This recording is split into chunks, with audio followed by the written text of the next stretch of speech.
time to talk sports. It's Hacksaw's Headlines, a panorama of the world of sports, stories, comments, and opinions. Now, here's iconic sports talk show host Lee Hacksaw Hamilton and co-host John Riley. Who wants to talk sports? We do. Good afternoon, everyone. This is Lee Hacksaw Hamilton. We welcome you to our Thursday podcast, Hacksaw's Headlines. We're based at our studios here in San Diego. I'm here. My co-host, John Riley, has come in from left field. He's working in the studio today. We've got an enormous number of topics on the table.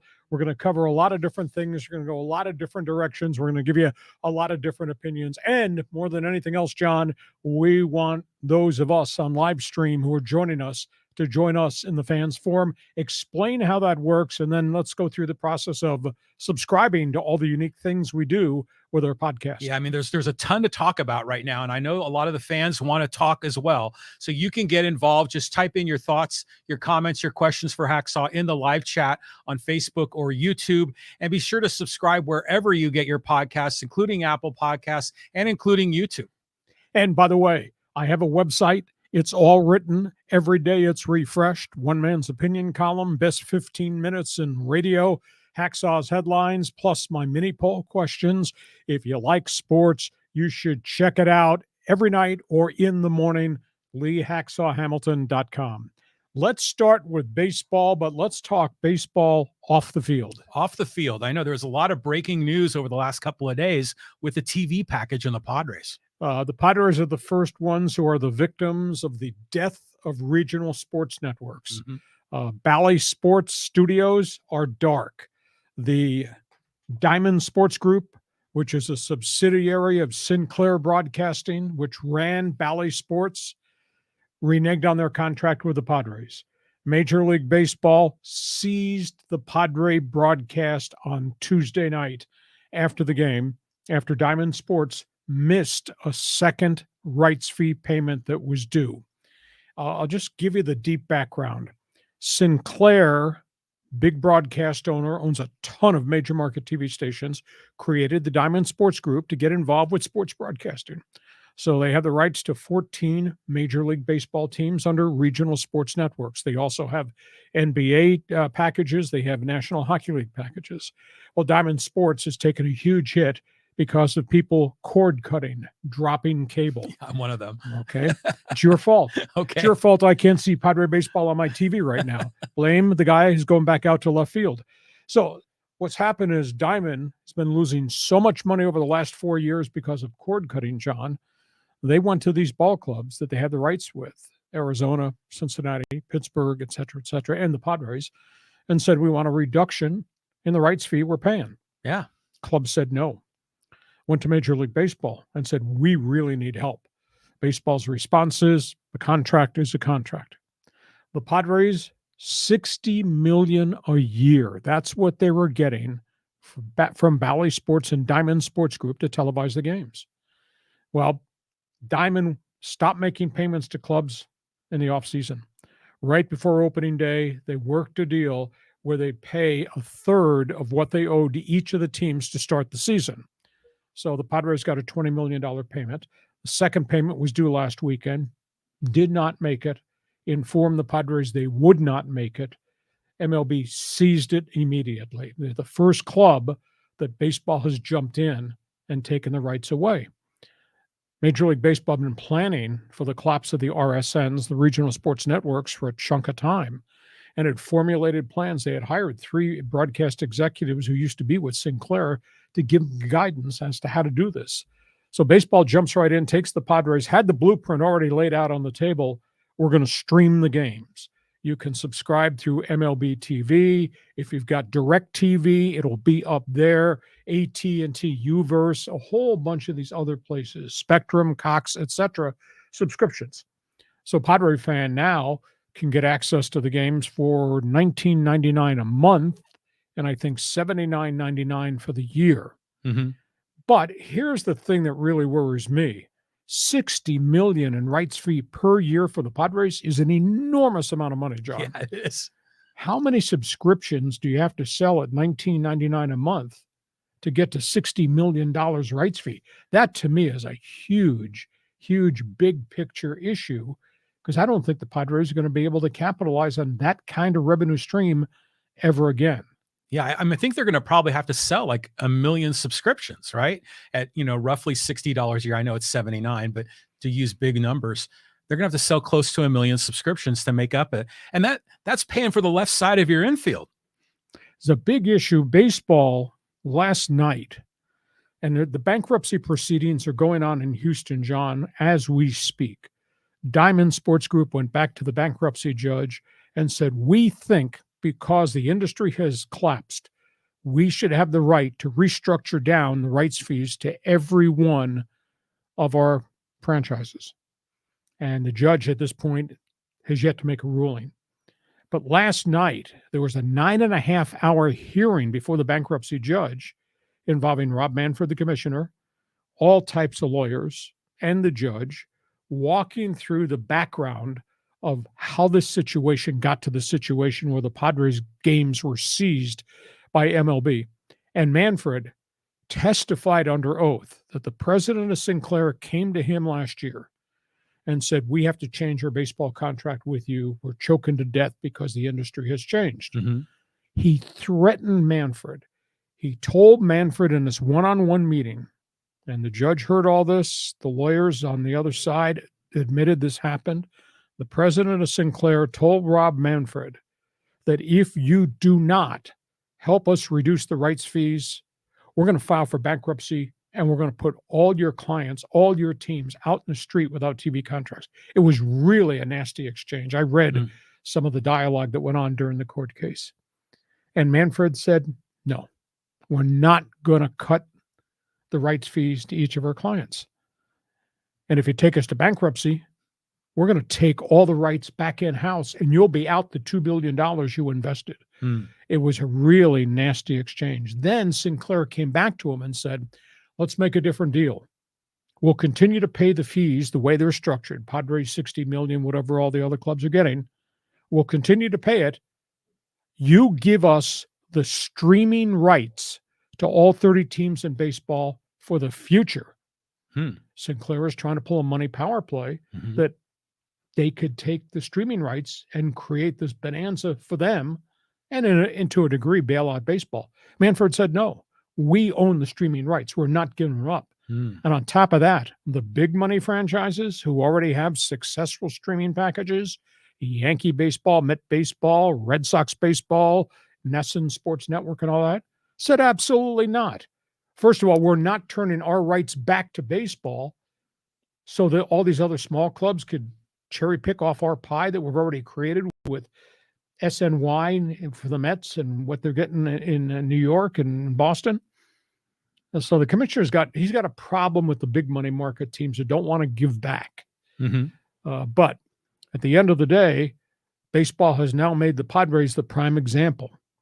And I found out late last night that the commissioner, as part of this deal, when he approached the Padres and said, this deal's going away, and we're going to take you in-house, and you'll be the first franchise that we're going to do this creative stuff with. The commissioner said, we will pay you 80% left of the unpaid rights fee from Bally Sports. Okay. So Padres had already gotten $20 million the day before the season started. They're still owed $40. They are going to get $32 million from MLB on a one-time payoff. Now, if this happens to any other team, baseball's guaranteed that whatever's the unpaid amount for the Diamondbacks or the Pirates, if we have to take those rights in, we'll give you 80% of the remaining unpaid money. So the Padres are, to a degree, going to be made whole for the rest of the year, but there is no rights fee next season. So 2024, if baseball takes everything in-house or most everything in-house, Padres are not going to get $60 million. That's a huge revenue stream to be without. So that's the backstory as to how this thing got to where this thing is. I'm not sure at this point, and I had not had a lot of time to dive into the Padre fans' Twitter feeds. You do. Are the fans enraged that they don't have access to the games the way they were presented before?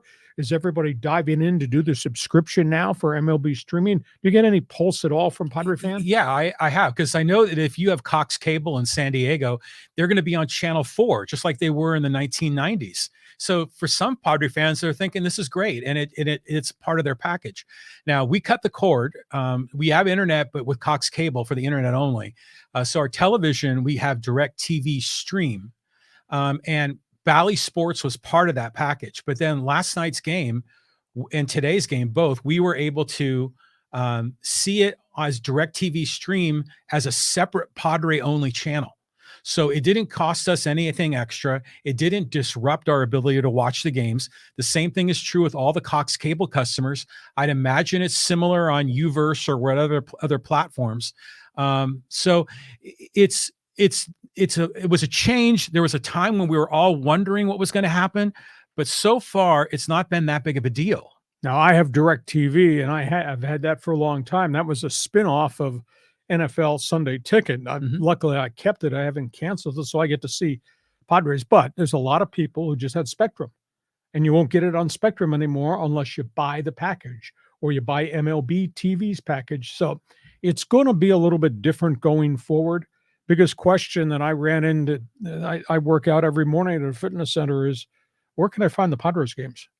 Yeah, well, everything's changed. John Q fan wasn't really sure. But, as a Padre fan, I love this, actually. I think if you're a viewer, it makes a lot of sense, because when we cut the cord, we used to have Cox Cable. You got like 200 channels, and you got Bally Sports, and it was fine. But we cut the cord because we didn't want to deal with Cox and television, and we wanted to go through this a la carte model. We have Netflix and Amazon Prime, and then we wanted to get, just the sports channels we wanted. Well, it turned out that I couldn't get Padres a la carte. I had to subscribe to the whole MLB package, and even if I did that, I wasn't able to get the home games because they were blacked out. And so I had to subscribe to Direct TV Stream, which gave me 200 channels. It's like a cable package. It's costing me $100 a month. Now, I don't watch anything else on Direct TV Stream pretty much except the Padres and maybe like news channels. Well, I'm going to now be able to eliminate $100 a month, and I could just pay for the Padres at $20 a month. So I'm ahead $80 every month. It's different. And how about the audacity of the president of Sinclair to threaten the commissioner of baseball? I'll do this if you don't give me what I want. To which point Rob Manfred said, if you miss the payments, we're seizing control of the rights. So they got one club. We'll see what happens with the others that are in this mix, and we'll see what the bankruptcy judge rules. Maybe we think by Friday night. Well, they're both right. I mean, the Sinclair guys are right because the whole marketplace has changed. And when people are cutting the cord, their revenue stream has gone down, and they're still on the hook for 20 million or 60 million a year. But to Manfred's point, a contract's a contract. Now, you would hope that they would be able to negotiate in good faith, fully understanding how everything has changed in the last few years. But if they want to be a stickler, then it's going to make this thing a really difficult divorce. Well, the other thing that was going on that came up as evidence as Manfred was doing his testimony on Wednesday was that he accused Sinclair, the corporate company, of going into the marketplace and sales pitching the sponsor, Texaco. You get the games, and you get all the features that you will sponsor. And by the way, we're going to do streaming, and we're going to control all the teams in baseball, and you'll get a piece of that too.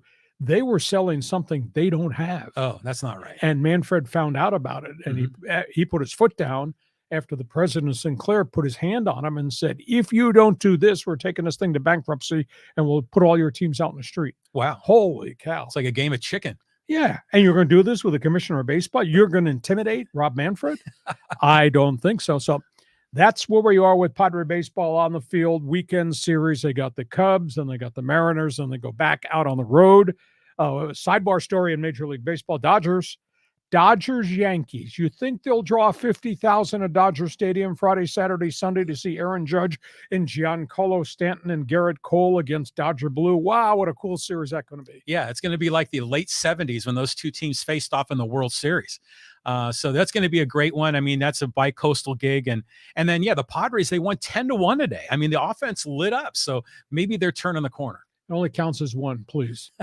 One other baseball topic. This is not good news, and we've talked about this before. Yeah, TREVOR Bauer just seems to always be in the media for sometimes the wrong reasons. I mean, what's the latest in Japan? Like the honeymoon is over. TREVOR Bauer was demoted, sent to the minor leagues this week by the Yokohama BAYSTARS. He had a good first start, and since then it's been choppy waters in Tokyo Bay. He got lit in his last start. He got booed in his last start at home by the BAYSTAR fans. He's been sent to their minor league affiliate. Now, they're not going to release him. He agreed to go. But think about this. This is an established, pretty good major league pitcher. Set aside all the garbage that he got himself involved with personally. But think about this. His record with the BAYSTARS is now 1-2. His ERA is 6.96. In 21 innings, he's allowed 16 runs, has allowed 18 hits. He's given up 7 home runs. Wow. 7 home runs in Japan. So something's not right with him. But he has been demoted from the BAYSTARS down to their minor league team to try to fix it. But they're not happy with him right now because he has gotten lit. He's had 3 straight substandard starts after the first one that he pitched pretty well. A little bit of humble pie, So, but I'll tell you what, the Japanese league is legit. I mean, they got some great hitters there, and Trevor Bauer kind of has his shenanigans. He can't really fool the hitters too much. But this is a shocker because they were in love with him in the beginning. Everyone was buying those jerseys, and now he's demoted. Now he's getting booed. But there's a lot of baseball to be played in Japan too. Okay, we go from there. As long as we're talking about money and we're talking about lawsuits, next topic on the table. Yeah, this one caught my attention. The Holiday Bowl was canceled during COVID, and now it's getting legal. Holiday Bowl has filed a $3.8 million lawsuit for damages against UCLA. Remember, during COVID, the 2020 Holiday Bowl was canceled months in advance. A whole bunch of bowl games were taken off the slate in 2020. In 2021, UCLA was invited to come, and UCLA was supposed to play North Carolina State, and the Bruins were here, and they went through all the festivities. And 5 hours before the game, at noon of game day, Chip Kelly announces, we are not going to play the game. We've had a COVID outbreak. And they had gone through all the parties and all the festivities and all the appearances and all the trips that come with being in a big bowl game. And they walked out on the Holiday Bowl.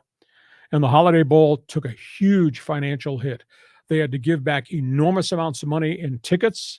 They had to forfeit the TV rights fee from Fox because there was no game to televise because UCLA backed out on game day.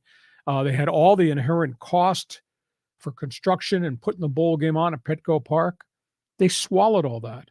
They wound up losing $7.8 million total because UCLA backed out of the bowl game. Wow. And there was no dialogue between UCLA and Holiday Bowl people that there was a problem, that this might happen. Chip Kelly is with all the information. I thought it was terribly deceitful. I thought it was unethical. I thought it was bleeping dishonest. And I don't know how Martin Jarman, the athletic director at UCLA, could stand in front of anybody and say it was business as normal, not the way they did it. North Carolina State's people were furious that they had been lied to. Well, UCLA had gone back to Holiday Bowl had gone back to the Pac-12 and UCLA and said, we want to be compensated for the damage that was done. You violated the contract. And the Pac-12 says, no, not in the contract is the word force majeure, which means that there's an uncontrollable act that impacts the ability of the game could be canceled. Well, Holiday Bowl doesn't see it that way. So this has gotten really ugly. Holiday Bowl has also, now I don't agree with the Holiday Bowl on this, they've withheld the money that was supposed to be paid last year to Oregon when Oregon came out here and played in the Holiday Bowl. They have not paid Oregon its $3.2 million share for playing in the 2022 game. So that's kind of tied into this whole thing. I'll be fascinated to see where this goes.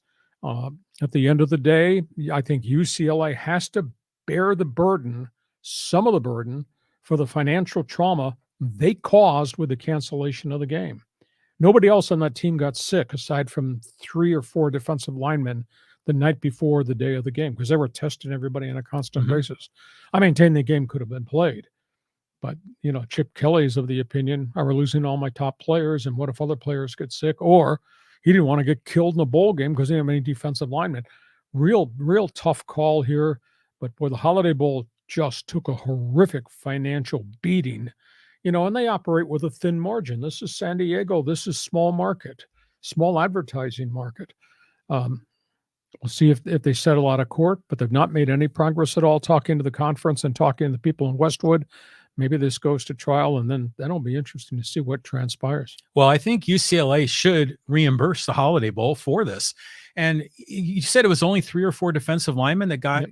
I mean, you got backups. You got to give other guys an opportunity. Next man up. I mean, if it was let's just say the pandemic just went through the team and 80 guys were sick, okay, that's one thing. But if it's just a handful of guys, I mean, what are you doing? And you end up screwing all the family and everyone that flew in for this game. And I mean, it just complete disruption of the whole event.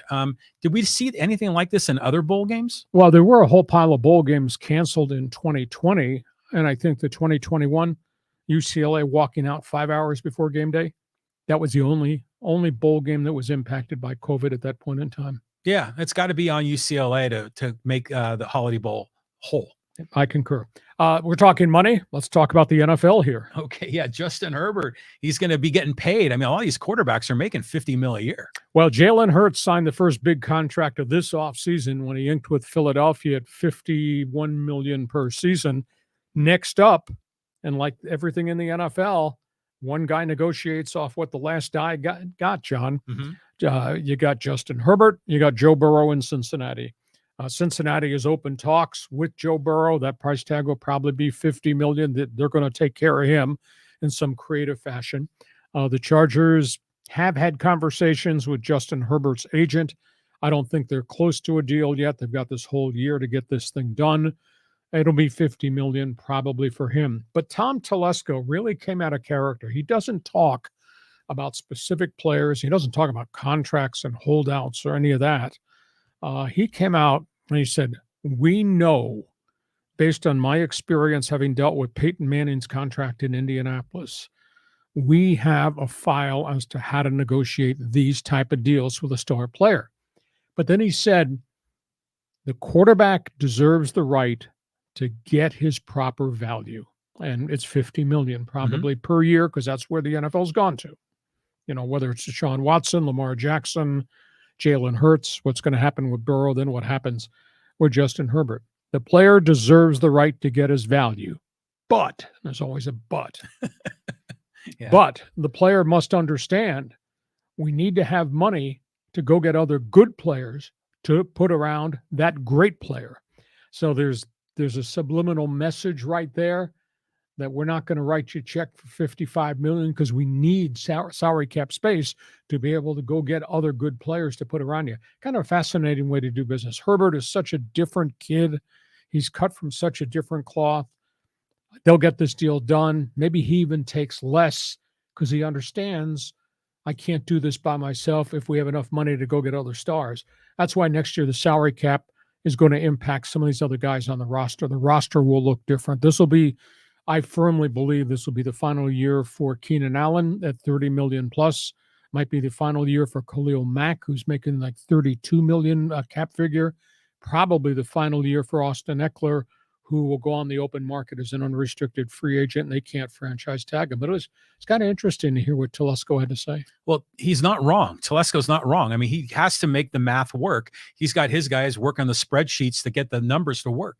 But Herbert's going to end up making some amount per year that starts with a 5, right? It's going to be 50, 51, something like that. And the guy deserves it. I mean, he's legit. He's a star. And I'm confident they're going to work something out here. But, there's always a little bit of this dance before they have to ink the deal.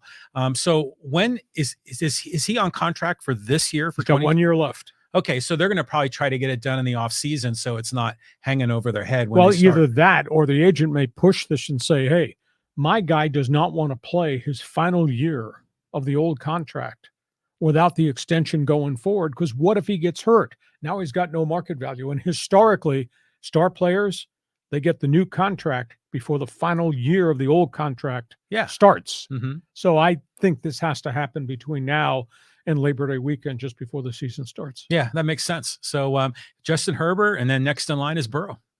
Burrow might get it before Herbert. And there's a difference. Now, I'm not throwing cold water on Herbert because I think he's a tremendous player. Burrow's been to the playoffs. Burrow's won in the playoffs. Mhm. Burrow was in the Super Bowl in the playoffs. So he probably gets bumped more than Justin Herbert gets bumped. Yeah, but can Justin Herbert stop the Jacksonville Jaguars from their running game? He can't do both. He can't be on both sides of the ball. Okay. One other, we're talking a lot of money today. One other NFL free agent note. This is interesting. Follow the dots on this one. Yeah, DeAndre Hopkins, I mean, is he out on the market, or people looking to maybe sign him? He's on a street corner. DeAndre Hopkins was a really quality receiver with Houston. Then as the Texans got into teardown mode, wound up with Arizona. Last 2 seasons have not been great. He's not been able to stay on the field, bunch of nagging injuries. I think the general consensus is grossly overpaid, and Arizona's an absolute mess right now. DeAndre Hopkins gets released. How bad did Arizona want away from him? They're taking a $22 million cap hit. Ooh. Just to get him off the roster. So I think there's some internal stuff there with who he is, how he acts, how hard he plays. Does he practice well? Is he a student of the game? He's gone. You don't see guys take a $22 million cap hit unless they didn't like the person they got rid of. And they tried to trade him in the offseason. And of course, the problem in the NFL is everybody's got cap problems this late in the offseason. So nobody's going to take on a big $15 million contract with a 22 cap figure. So they let him go on the street corner. So Hopkins starts talking about, I'd like to play in Kansas City with Mahomes. Yeah. You could send my mail to the 716 area code, Josh Allen in Buffalo. Mm-hmm. I'd play for the Patriots. Maybe I relink with Deshaun Watson up in Cleveland. The problem is all those teams have very little cap space. Kansas City, as of breakfast today, had only $600,000 cap space. Oh, wow. Yeah. The other teams, one of them had 1.1 million, Buffalo. New England, I don't even know if they had 2 million, and they don't throw money around like that unless it's an established star. Here's the wild card. The one that does have cap space, the Baltimore Ravens. Oh, 11 million. And Lamar Jackson, who just restructured his contract, the new deal, his cap figure goes down. They got 11 million. They got 3 young wide receivers who just signed Odell Beckham, and they got 11 million space. How about Hopkins being part of the new look offense of the Baltimore Ravens? Oh, that could be pretty explosive. I mean, having all those weapons to throw to. It's still surprising to me that Arizona had so many star players, and yet they were a total choke job. So it sounds like, they've just got to blow up the whole system and kind of start over. Do you think they're going to stick with Kyler Murray as well? Yeah, but they gave him a big contract, but Murray's got to get healthy. He is not going to be there at the start of the season. And they blow Hopkins out. J.J. Watt walked away, retired. Chandler Jones defected a year ago, was maybe their best defensive end outside of J.J. Watt. And Fitzgerald's gone too, right? Well, he retired 2 years ago. Yeah. But Arizona kind of looks like 3 Mile Island. Nothing left, nobody around. Yeah. And they got the president, Mike Bidwell's under fire. They fired the general manager. They fired Kingsbury, the coach. So, I mean, they're starting almost from ground zero, and they won't have the quarterback to start the season. Yeah, well, that's something else. So, let's see what Hopkins does. I mean, he is a very dynamic player. I remember when he was with the Texans. He was special. Okay, before we watch you shoot 3-point shots, I want you to explain to everybody about Fans Forum at the end of the show. Tell them about subscribing to everything we want the fans to do to take part in our podcast. Okay, yeah, so you can get involved in Fans Forum. We already see Angel and Ryan. You guys are already loaded up in the Fans Forum, so you can get involved. Type your comment or question for Hacksaw in the live chat on Facebook or YouTube.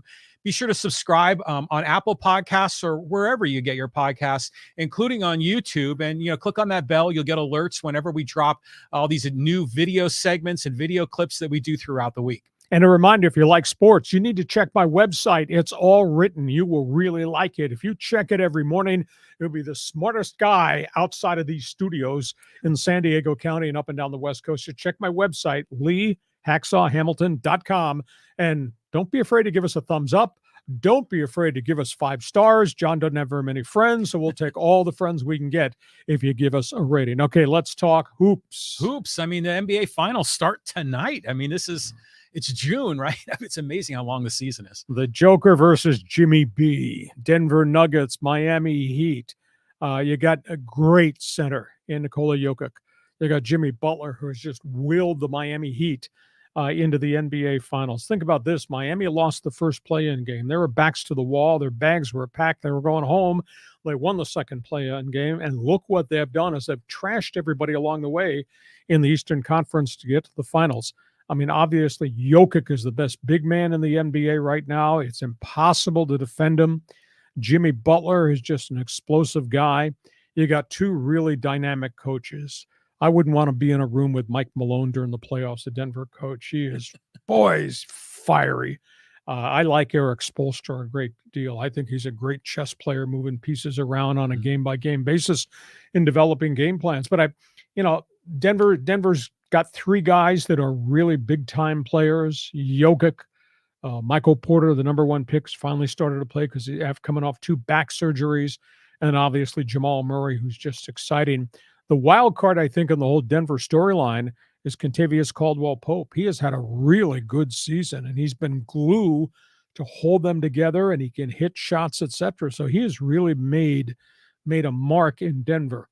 In terms of Miami, I mean, it is Butler, but Caleb Martin, kid that played out here in the Mountain West Conference at Nevada Reno, in 2.5 years has grown into a really dependable three-point shooter.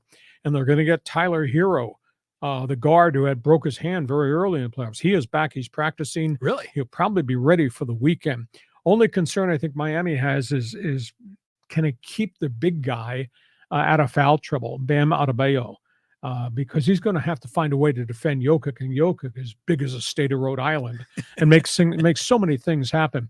I think it's going to be a fascinating game. I think the bench bunch is going to play a critical part in the equation of this game. That being said, I think Denver's going to roll. Denver's going to win this. And then we can all salute the old ABA. You remember ABA basketball, the red, white, and blue basketball, the ones that created the three-point shot, which changed the game. Right. The cheerleaders in bikinis on the sidelines. And, Denver, Dan Issel, Kiki Vandeweghe, Alex English, a lot of great old Denver Nuggets players, some of those guys from the ABA era. So this would be cool. And Jokic, Jokic came out of Europe and he was an afterthought. He was not a high number 1 pick. He was just a big guy that when you first saw him, you thought, oh, what an oaf.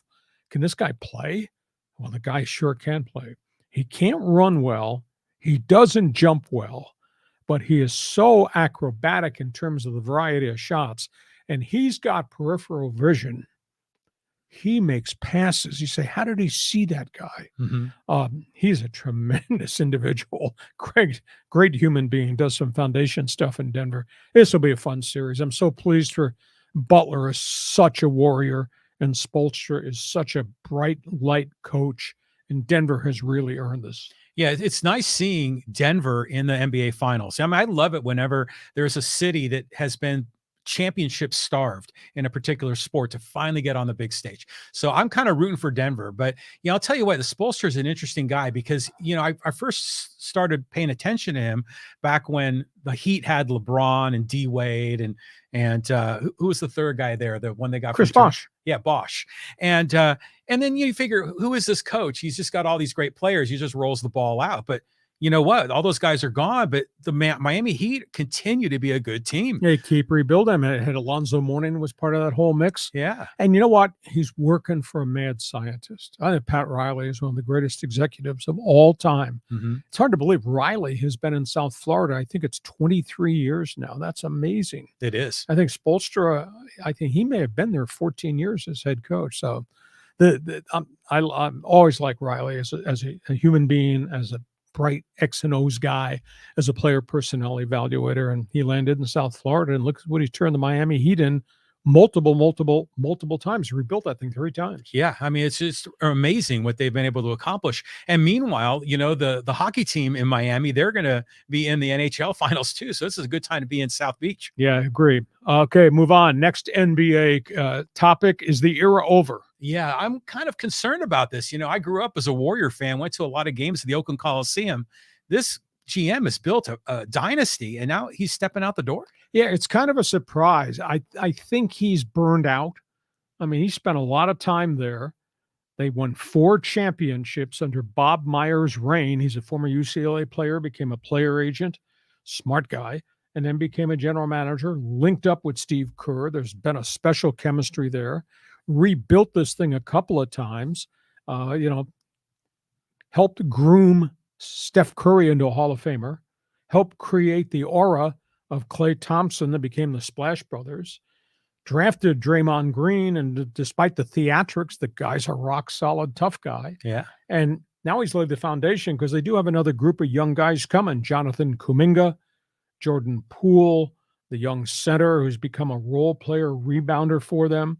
But he's stepping away. Now, there's a wild rumor out there that the New York Knicks, who just fired their general manager, are going to make a run at Bob Myers. I don't know that he's ready to go back into the NBA wars immediately. I don't know if he wants to work for James Dolan, who's got a really bad reputation as the owner of the New York Knicks. You think Dan Snyder's a schmuck?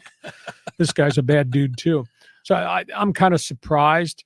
It'll be interesting to see what Joe LaCobb, the owner of the Warriors, does to replace this guy. Does he promote from within? He's got an assistant GM, and he's got a son who's the VP of basketball ops.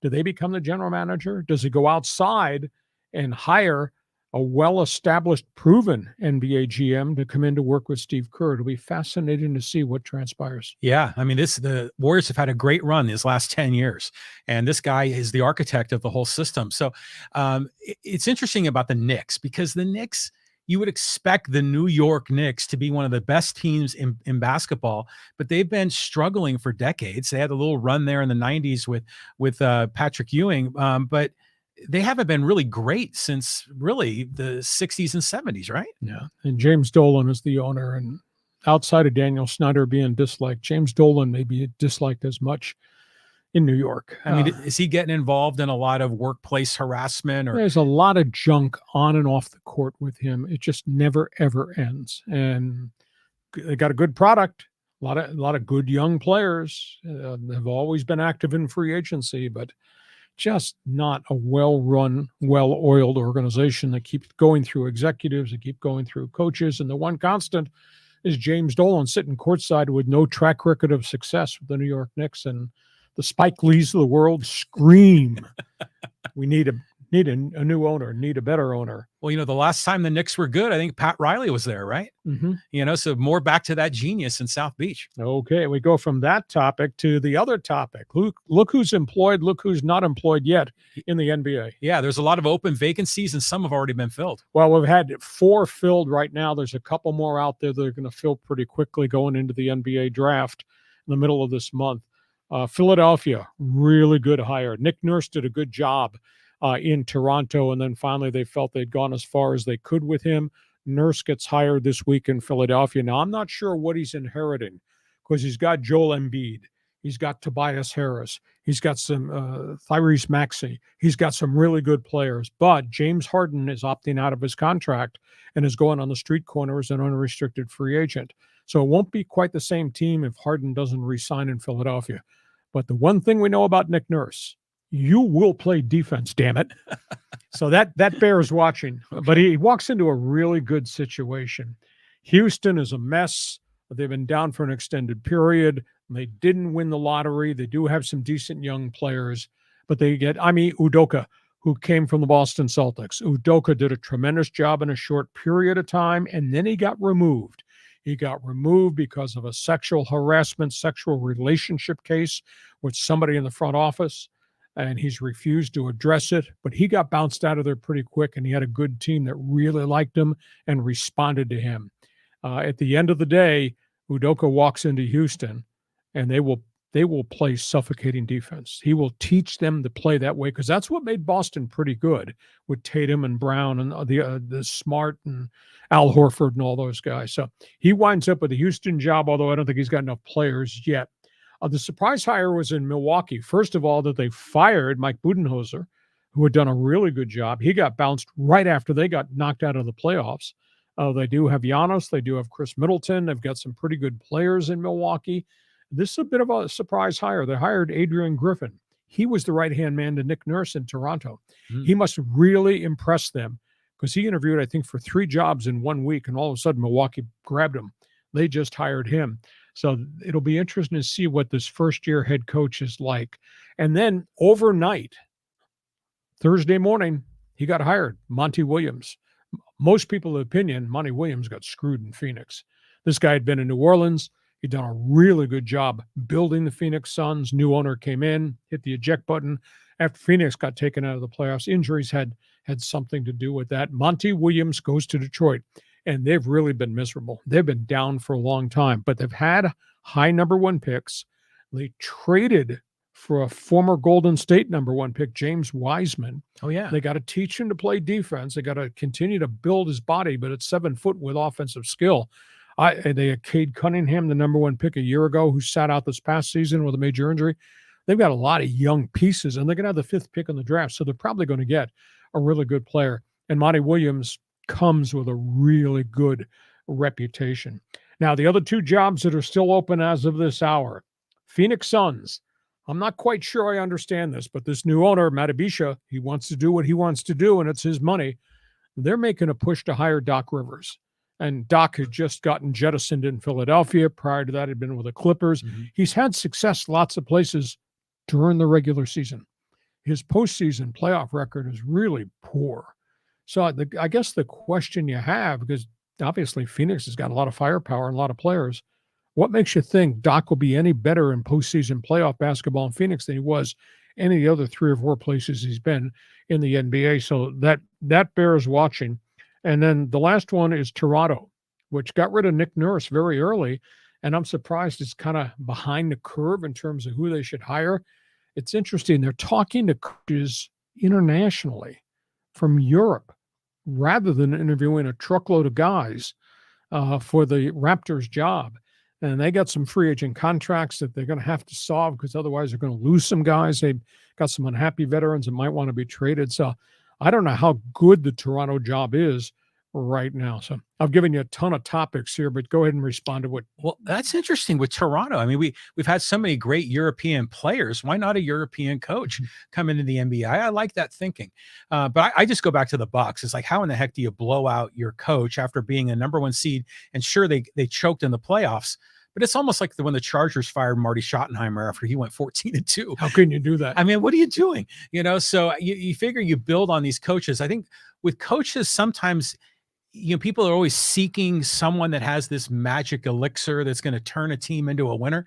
But if you've got a solid coach that maybe is not great, but still pretty good, you are going to do yourself a disservice by getting rid of them because there's so many bad coaches out there that'll just tear you down. Milwaukee won the crown a couple of years ago, and you're firing Mike Budenholzer? That doesn't make any sense. And Giannis was hurt multiple times this year and was hurt going into the playoffs. So I could understand them suddenly being in trouble if he's nowhere near 100% and, trying to play through a back injury that he had right at the start.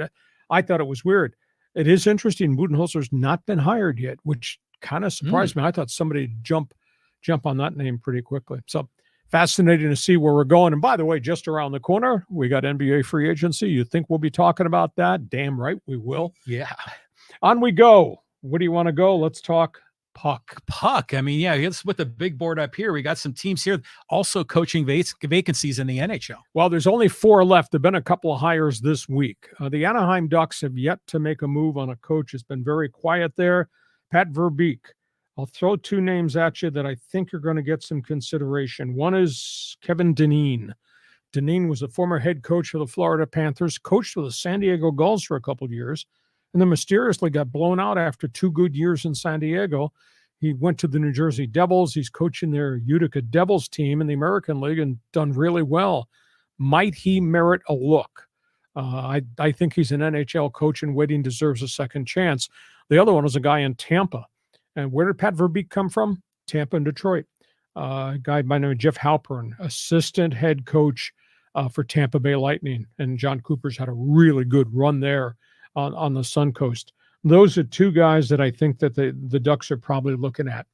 The New York Rangers, and this was a stunner, they fired Gerard Gallant. And who owns the Rangers?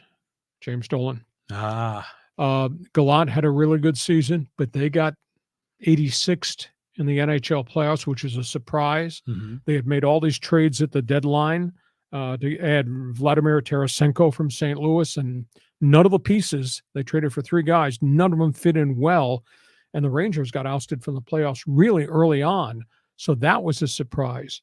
The Rangers are talking to a whole bunch of different guys, and the one that they might settle on is a guy who just got bounced in Washington, Peter Laviolette, a longtime NHL coaching career. He may go in there, but to me, he's not very different than Gerard Gallant, who got fired. Calgary's looking for a coach. They also fired the general manager. Daryl Sutter got axed right at the end of the Flames season. They'd gone through transition. They had run a number of big money players out of there because they had salary cap issues. So they're in a little bit of a rebuild. Calgary is talking to Gallant. Gallant did a good job with the Rangers. And prior to that, Gallant was the first head coach of Las Vegas Golden Knights. And they were, as an expansion team, wow, look how good they were. Mm-hmm. So I think Gallant could wind up there in Calgary. And in Columbus, I'm not sure what they're going to do. They've gone through a lot of different coaches. Their general manager is a European, so maybe they go abroad and they take a look at another player from Europe because they've got a roster full of Swedes and Finns that play in Columbus for the Blue Jackets. There have been 2 jobs that have already been hired. Nashville has just hired Andrew Brunette, who I thought the Ducks might make a run at. He was 51-18 with the Florida Panthers and got fired a couple of years ago. It was really strange. He was an assistant head coach, New Jersey. He just went to Nashville, and Washington just hired maybe the hottest NHL assistant, Scott Carberry, another guy I thought the Ducks might move on. He's gone from the Toronto Maple Leafs to take that job in Washington.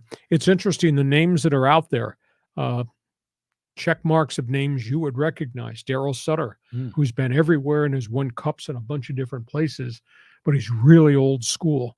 I don't think he'd be a candidate for the Ducks job. Gallant, I think, is going to get hired. Joe Kenville, the former coach in Chicago, St. Louis, Florida, who was suspended by the league for 1 year because of what happened way back a decade ago with the Blackhawks and a sexual assault situation that was kind of covered up. Kenville is out there. Travis Green, ex-Vancouver coach, who had spotty results, some good, some bad, with the Canucks. He is out there. Really intriguing name is Patrick Waugh, the legendary goaltender of the Montreal Canadiens. He was a former head coach of the Colorado Avalanche, but he kind of self-destructed on the job, and he went back to junior hockey. When he retired, he became part owner of the Quebec Remparts, historical junior hockey team, guided them to the Memorial Cup, did really well, got back in the NHL, went to Colorado. It was kind of a rocky road. He left, went back to Quebec. He's got the Remparts playing in the Memorial Cup again. He keeps putting all his kids go into the NHL that played for him in Quebec City. Patrick Waugh would like another shot at the NHL, so he might well be. And the last name is Mike Babcock, who had real good success with the Detroit Red Wings. He'd been in Toronto. He'd been out here with the Kings.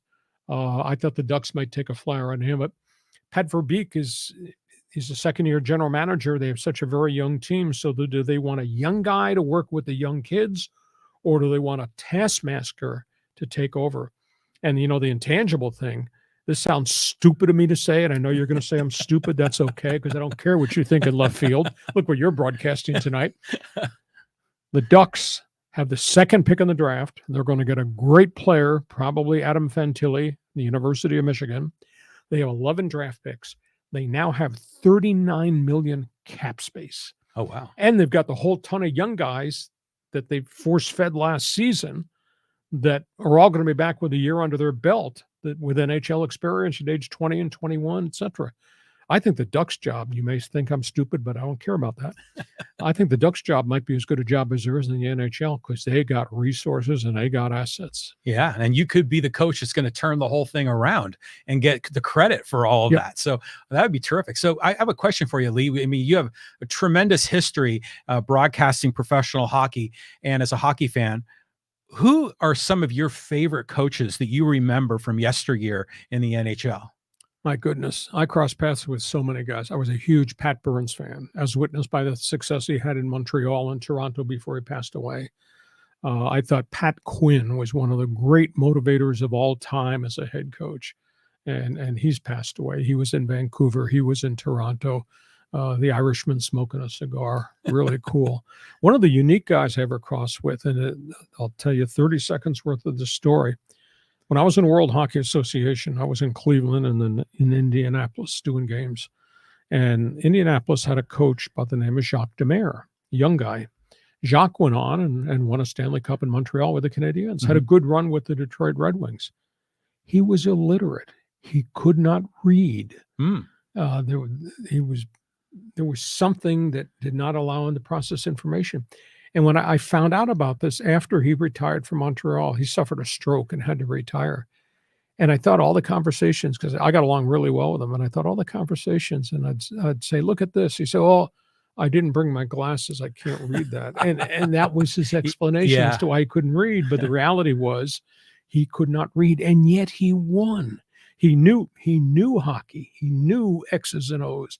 He knew how to push buttons with young players and old players. And I think he's one of the most unique guys I've ever crossed with. So that's a 30-second hockey history story for you. But isn't it interesting how it's almost like when someone loses their sight, they get superpowers with hearing or something else. So maybe the fact that he was illiterate gave him different kind of insight into the game itself. And that's probably what made him a great coach. Yeah. There was some type of learning disorder. I never had the chance to talk to him about it, but fascinating guy. And he's still alive, but obviously he suffered a stroke and there was a setback there too. But so you asked the question, I gave you an answer. One more topic on the table before we go to Fans Forum. Yeah. So, there's some updates here with Team USA. I know a lot of fans are really anxious to find out what's happening here. Well, San Diego's becoming the U.S. soccer capital of the world, isn't it? Yeah. I mean, here comes MLS expansion, and we got the San Diego Wave, and we got the Loyal, and we got the historical great success of the indoor San Diego Soccers.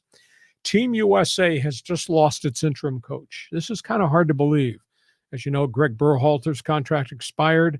They did the investigation of the personal situation that he had 10 years ago, 20 years ago, has not been given a contract extension yet.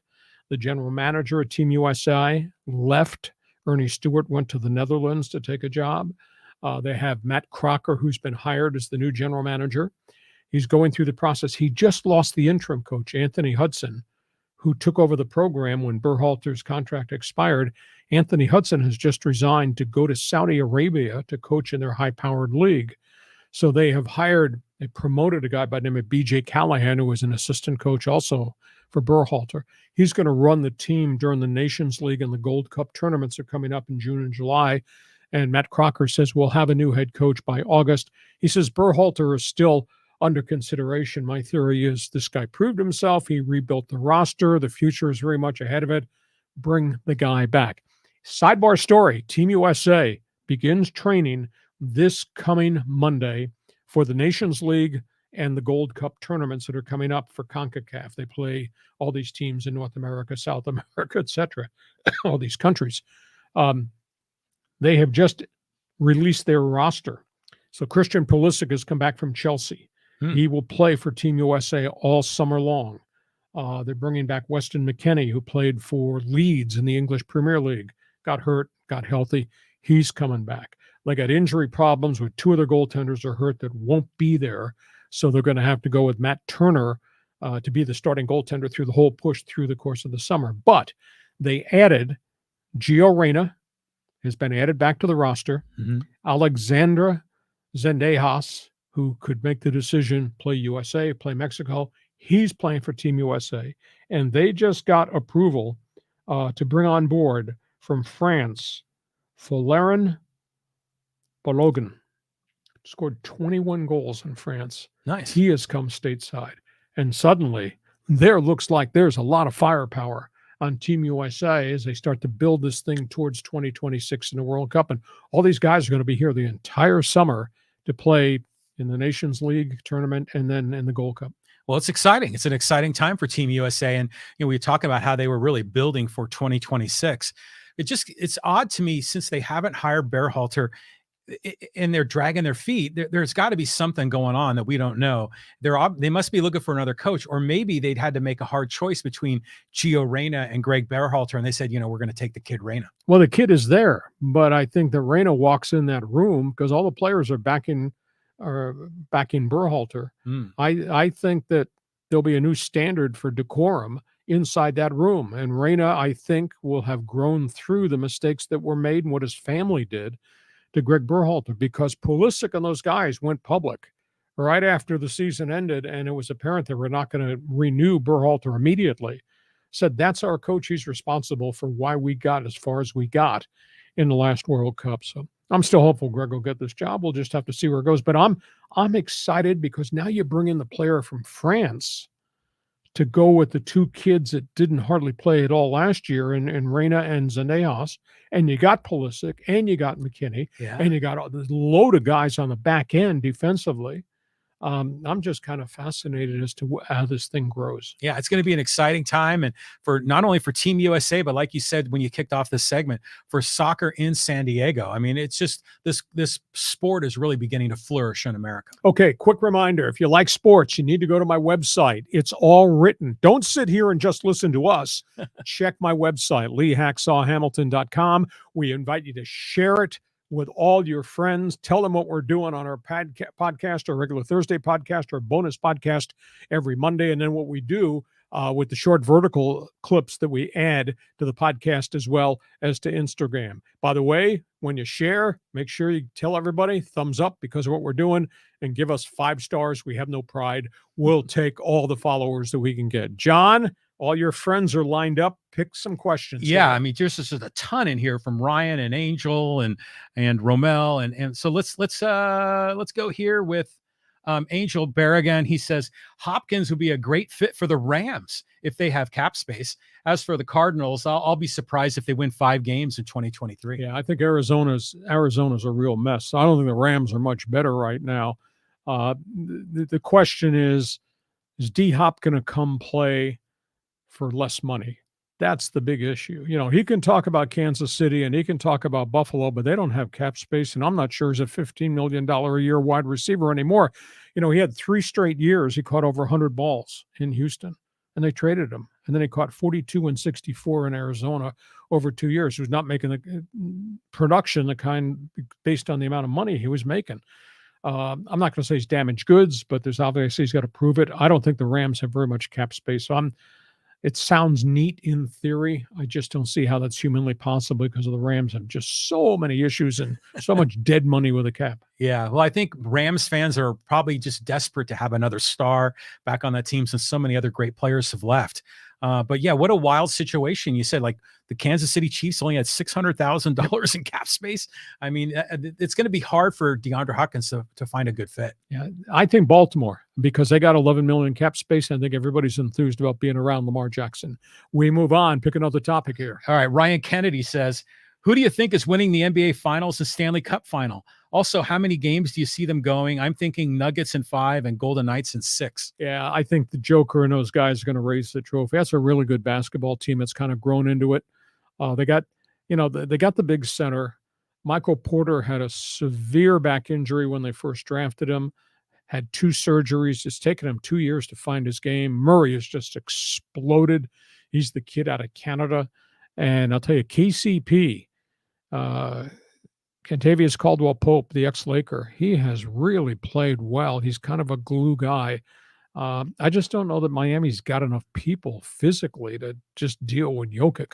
So I'll take Denver. And the NHL Stanley Cup Finals, I tell you, you look at Las Vegas, that's a really good hockey team. That's a really deep hockey team. Now, they may be a little bit suspect in goal, but boy, they got firepower. I mean, and postseason, John Marchessault and William Karlsson just been potting goals all the time. And I mean, they're carrying them. And I just think Vegas is a complete team. I don't think it's a sexy team. I don't think it gets anywhere near recognition.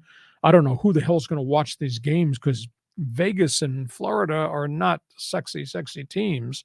You know, if it had been Toronto or Edmonton, or if it, been the Rangers, if they hadn't faltered, or the Bruins who gave it all back after everything they did during the season, I think the TV ratings would have been a lot higher. I just don't think it's just not a neon light event. Yeah, well, I think for the NHL, it's all the teams in the Final Four were in the Sun Belt, right? All Southern American teams. It seems like, those years of all those great Canadian teams, they haven't won much lately, right? So, well, Edmonton's got the 2 stars, but they've never gotten there. Mm-hmm. And it's only been since 1967 since the Maple Leafs won the Stanley Cup. Oh, that's all? That's all.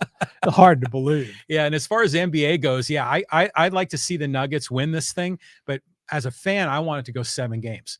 And, you know, the Heat, they stepped up in game 7 in the East. So the longer this thing drags out, you know, Jimmy Butler might figure out a way. I don't think Jimmy's got enough friends to play the Joker. I just don't know how they're going to defend Jokic and everything that guy does. Yeah, he's special. He really is. Next question. Next question. Moving on down the list. This is from John Hopkins. What are the Padres going to do with Soto? He was 0 for 6 the last 2 games in Miami. Well, he's hitting the ball on the screws. He's hitting his swing has been refined. They figured out the mess of him mechanically at home plate. Now they got to get Machado back, and they got to get Machado hitting more than 231. Now, Tatis had a good game in Miami. He had 3 doubles, 4 ribbies, but that only counts as 1 game. You know, his batting average was down to 240 when we were having breakfast on Thursday morning. So there's still a lot of work to be done there. We'll just see if they can get hot. They need to put a string together because they're still a fair ways back of the Dodgers, despite all the pitching problems that the Dodgers are having right now. Yeah, I'm curious to see how this all works once they get their 4 superstars healthy and productive, and they get that rhythm going like we all thought was going to happen day one. Then I think they can be special. Soto is an interesting case. You ever notice like certain players when they swing the bat, you can see a silhouette. You don't need to see their name or their number or their face, but you can see a silhouette that's unique. And Juan Soto has a unique swing. It's like the plane of the bat is almost parallel to the ground the whole way through. He's special. I 0-6 on Miami. Hopefully that's just a one-off because he's been good the last few weeks. Well, he's been, yeah, exactly. I would say in the last 30 games, he's hitting about 340, which is phenomenal compared to when he was hitting 156. Oh, yeah. Next question. Next question. Moving on down the road. This is from our good friend SG Sports Talk channel. How would you rate Jokic on a scale of 1 to 10? He came into the league as a 3. You know, when I first saw him, I said, and yeah, granted, big man, Europe, lethargic, doesn't run well, kind of lazy defensively. Jeez, he is so refined offensively. He makes so many different shots. He's got the ability to make passes. He does run the floor more, and he does play better defense. And one thing, big, slow guys tend to foul. He doesn't foul. He does not get into big foul trouble. So I just think he's a really good player. Can I give him a rating right now? I think the NBA MVP, that's quite a calling card. So I'd have to say give him an 8 or a 9. He may not be complete, but geez, he does an awful lot of things that you don't get credit for. And like I said, in the playoffs, 32 points, 14 boards, 10 assists per game, runs the floor, plays defense too, and he plays a ton of minutes. Yeah, it's incredible. I mean, if you had to take a pick, your street ball team, out on the playground, do you take Anthony Davis or you take Jokic? Jokic is better than Davis, although, I mean, Davis is a great player, and I don't get into this thing, who's the greatest of all time. I don't really care. They're really, really good players. They're different players, but geez, and Jokic is somewhat young. He's younger than a lot of guys in the league, so I'm very impressed with him. All right, well, let's move on. We got some social media comments. I want to get these folks involved too. And here's one right here. Whoop, that's not the one we want. Hang on a second here. I got these mixed up. Got to turn that off and then this on. And here it is. This is from Pohun Ohi from YouTube talking about the Ducks coaching situation. I would rather have Bruce Boudreau than either of these two. Well, Boudreau's got a great track record, but he's also a short fix. I like Bruce. He's been a lot of places, has had some success, but it always kind of runs out of gas. I think that the Ducks have a real hard decision to make. They've got so much gifted young talent and so much more coming. I had a scout tell me the Ducks are going to have 5 NHL defensemen in San Diego next year. 5 kids that are NHL prospects. A bunch of them are high number 1 draft picks, all on the blue line. And so what do you need as a coach? Do you need a young guy who's a teacher who can bring them along through what's going to be ups and downs with a very young roster in Anaheim? Or do you need a taskmaster who's really tough, who can guide them? Tough call. I think Pat Verbeek is going to take somebody that he crossed paths with before. And I think Jeff Halpern in Tampa, who's been a longtime assistant to John Cooper and played with Pat eons ago in Hartford in the NHL. I think that might be the guy. But It's hard to say because it's been very quiet. They have not been very vocal. And of course, the Ducks are kind of off the roadmap of the NHL. It's not the Pittsburgh Penguins. It's not Toronto, where every minute of every day, that's all they do on talk show radio is talk about the Leafs or what the Penguins are going to do, et cetera. So I don't even know if he's going to hire him before the draft, although I would hope he would, so that coach could have some input as to what they're going to do with some of these draft picks. But I think the future's right ahead of them. I wrote a column on my website weeks ago after they named the new head coach here, Matt McIlvain, to coach the San Diego Gulls. He came with a great track record in Europe, just based on talking to him and based on talking to Verbeek and knowing what I know about what they've drafted and how they've developed them. I think the losing is about to end in Anaheim, and I really believe the losing is about to end here in San Diego. I think the Gulls are going to have a pretty good team. Yeah, they're positioned for success. But I think, Verbeek is going to bring in his own guy, right? And so to your point, someone he's crossed paths with, I would hope that it's going to be a coach with a lot of experience if they got a team with a lot of young kids. Yeah, but is it going to be a hard-ass guy? Because you're dealing with young kids, and the psyche of young kids is different than a 31-year-old veteran. And if things get rocky, you want a hard ass as a coach with the kids, or do you want somebody that can guide them, counsel them, direct them? Tough call. But like I say, at the end of the day, I think it might be the best job in the league to get hired for, because they got youth that's already played and they got resources and assets. I mean, 11 picks, highlighted by the second pick in the draft, and 39 million cap space. And a huge media market. Well, I don't know that Orange County's a media market. But it's part of LA, right? Yeah, but I don't think LA, you don't cross the county line. If you're a hockey guy, you're a Kings guy in Los Angeles. If you're a hockey guy south of the LA line, yeah, it's Orange County, it's the Ducks, and probably to a degree, it's San Diego Gull fan. Okay, on we go. On we go. And this is a good one about the Who's to Blame video clip that we did. This is from Ed at Rec One Productions. He said, it all started when the funny Photoshop photo of Kershaw, then the front office emptied out the farm, no real players waiting to come up, nothing vested into the future of the club. They spent it all on hype players, not constant players. I would rather have 2 or 3 average solid players than overpaid players because of their last name. And pitchers, the Dodgers' strength always led to their pitchers first. Farm club pitchers too, but the front office took a gamble and lost. So take the booze and hopefully they all get fired. Well, that's kind of crossing the line. I've never called for anybody ever to be fired, not as the voice of the Chargers, not as a talk show host. But at the end of the day, I do hold people accountable. If this does not work out, if the Padres don't go deep into October, if the Padres, even if they don't win the division, if they can go deep into the playoffs and just continue to grow what they did last fall, then it's decent. But pal, if they don't make the playoffs, I might be changing my theory about, quote, accountability.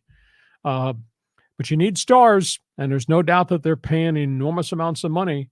One of my hidden fears, and I can't sense this to be true, but one of my hidden fears is the player's psyche.